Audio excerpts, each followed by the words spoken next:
नमस्कार दोस्तों, आप सबका स्वागत है हमारे संग्राम विलेज चैनल में।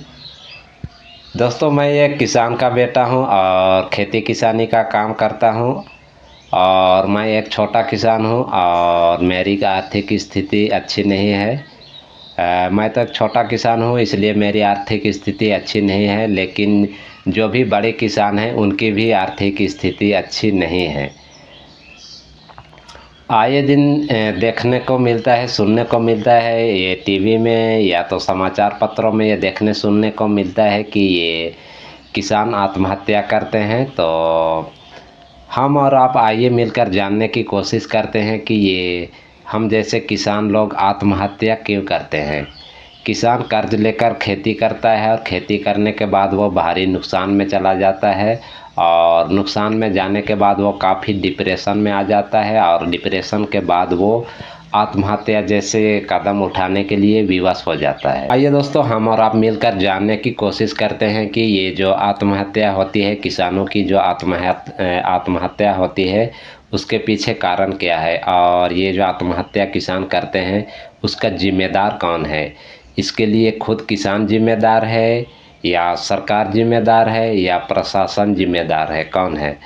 तो दोस्तों, हमारा देश जब आज़ाद हुआ था 1947 में, तब के प्रधानमंत्री श्री जवाहरलाल नेहरू ने ये निर्णय लिया था कि कल कारखानों को औद्योगिक विकास को ज़्यादा मुनाफा दिया जाएगा और ये जो कृषि है, कृषि फसल है, कृषि उपज है, उनको कम मुनाफा दिया जाएगा। क्योंकि अगर कृषि को ज़्यादा मुनाफा देते हैं तो औद्योगिक विकास को हम ज़्यादा पूंजी नहीं दे पाएंगे। इस कारण से जवाहरलाल नेहरू ने ये निर्णय लिया कि पहले हम औद्योगिक विकास को ज़्यादा मुनाफा देंगे और जब ये औद्योगिक विकास अपने ढर्रे पर चल निकले तो उसके बाद हम किसानों को भी ज़्यादा मुनाफा देंगे और इस तरह से ये जो इकोनॉमी के जो पॉलिसी है उसको हम बराबर कर पाएंगे। लेकिन हुआ क्या, आज एक किसान अगर 3 पैला अनाज लेकर ये बाज़ार जाता है, मार्केट जाता है और 3 पैला अनाज ले जाने के बाद जब वो वापस आता है तो उस समय उसके झोले में 2 पैला का सामान रहता है और 2 पैला का सामान लेकर इस तरह से वो मार्केट से बाहर आता है। तो इस तरह से किसानों का नुकसान होता है, इस तरह से किसानों का शोषण होता है और इसी शोषण के बल पर जो सरकारी नौकरी करते हैं उनको अच्छा खासा वेतन दिया जाता है और वेतन के साथ साथ जब ये महंगाई बढ़ती है तो उनको महंगाई भत्ता भी दिया जाता है। तो इस तरह से हम किसान खेतों में काम करें, पसीना बहाएं और हमारी उपज को सही दाम ना मिले और ऊपर से अगर अकाल पड़ जाए और ये फसल बर्बाद हो जाए तो हमारी कमर टूट जाती है और इस समय कोई सरकारी अधिकारी, कोई सरकार ये देखने नहीं आती है कि हमें कितना नुकसान हुआ है। तो दोस्तों, इस तरह से किसानों का शोषण किया जाता है और ये शोषण जानबूझकर किया जाता है, सोच समझकर किया जाता है और ये शोषण नेहरू के ज़माने से चला आ रहा है और अभी भी ये जारी है। तो दोस्तों, इस तरह से देखा जाए तो नेहरू जी का ये निर्णय गलत नहीं था। उनको पता था कि किसानों का ये शोषण किए बगैर हम औद्योगिक विकास नहीं कर पाएंगे। तो इसलिए हमें तो किसी न किसी का शोषण करना पड़ेगा, या तो औद्योगिक विकास का शोषण करना पड़ेगा या तो कृषि उपज का शोषण करना पड़ेगा। तो इस तरह से किसानों का शोषण पहले किया गया और उसके बाद ये निर्णय लिया गया कि ये एक बार अगर ये अपने रास्ते पे, अपने ढर्रे पे औद्योगिक विकास आ जाए तो धीरे धीरे हम किसानों को भी उनके फसल को उचित मूल्य देंगे। तो इस तरह से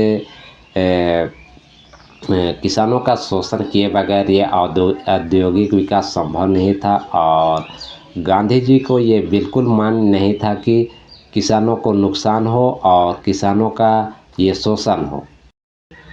लेकिन अफसोस कि ये बातें कभी भी अमल में नहीं लाया जा सका और कभी भी इसको लागू नहीं किया जा सका।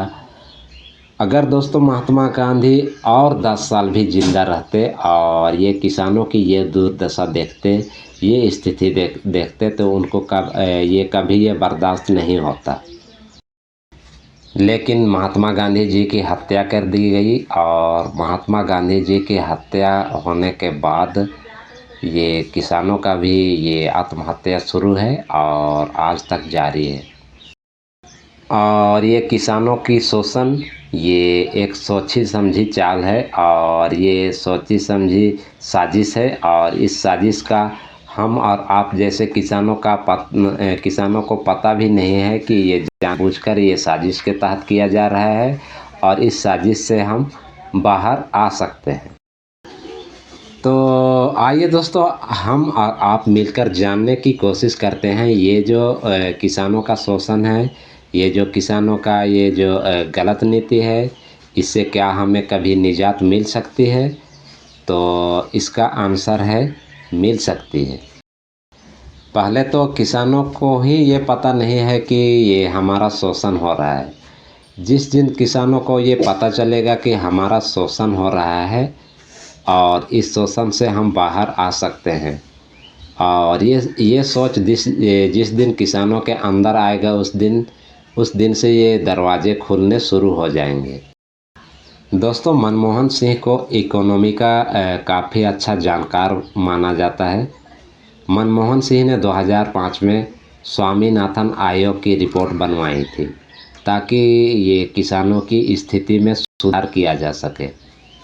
स्वामीनाथन आयोग की रिपोर्ट में ये कहा गया कि एमएसपी यानी कि किसानों को न्यूनतम समर्थन मूल्य दिया जाए और न्यूनतम समर्थन मूल्य के साथ साथ 50% का मुनाफा भी दिया जाए।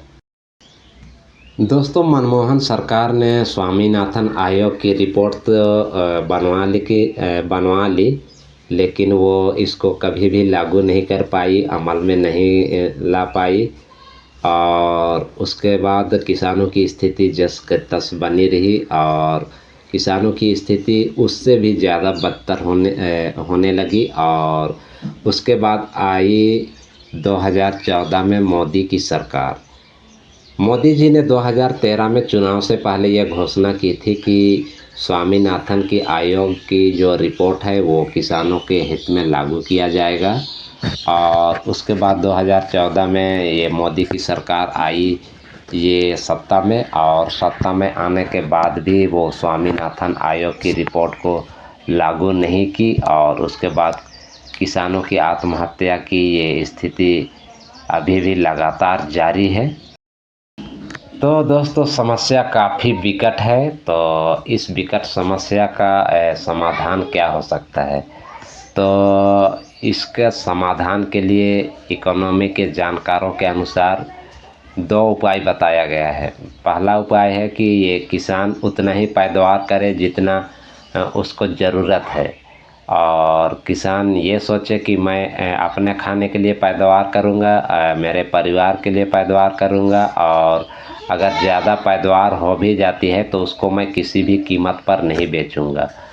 और इस तरह से किसानों ने 5 साल इस तरह से किया तो देश में अन्न की काफ़ी ये किल्लत पड़ जाएगी और अन्न की किल्लत पड़ने के बाद ये सरकार के ऊपर काफ़ी दबाव बढ़ेगा और इस दबाव के कारण ये कोई जो भी सरकार रहेगी उसको ये इस दबाव के कारण ये एमएसपी और न्यूनतम समर्थन मूल्य के साथ ये जो 50% जो मुनाफा है उसको देने में सरकार ये मजबूर हो जाएगी। और ये सब करने के बाद 1 साल के अंदर ही सरकार के हाथ पांव ये फूलने शुरू हो जाएंगे और 5 सालों के बाद सरकार ये इस तरह से करने से घुटने टेक देंगी। और इकोनॉमिक्स के जानकारों ने बताया है कि अगर इसके बाद है दूसरा उपाय है कि देश के 1 करोड़ किसान अगर अहिंसात्मक ये आंदोलन करते हैं, मौन आंदोलन करते हैं कि ये हमारी जो भी उचित मांगे हैं उसको सरकार द्वारा मान लिया जाए, तो 1 करोड़ किसान भी ये आंदोलन करते हैं तो भी सरकार काफ़ी दबाव में आ जाएगी और उसके बाद ये जो भी स्वामीनाथन की जो भी आयोग की जो सिफारिशें हैं उसे लागू करने में सरकार मजबूर हो जाएगी। तो ये था दोस्तों आज का वीडियो, और मुझे उम्मीद है कि आप लोगों को ये वीडियो पसंद आया होगा। और अगर पसंद आया होगा दोस्तों तो लाइक कर दीजिएगा, शेयर कर दीजिएगा, और इसी तरह से हमारा ब्लॉग वीडियो देखने के लिए इस चैनल को सब्सक्राइब कर दीजिएगा। तो चलिए दोस्तों, मिलते हैं नेक्स्ट वीडियो में। तब तक के लिए सबको जय हिंद।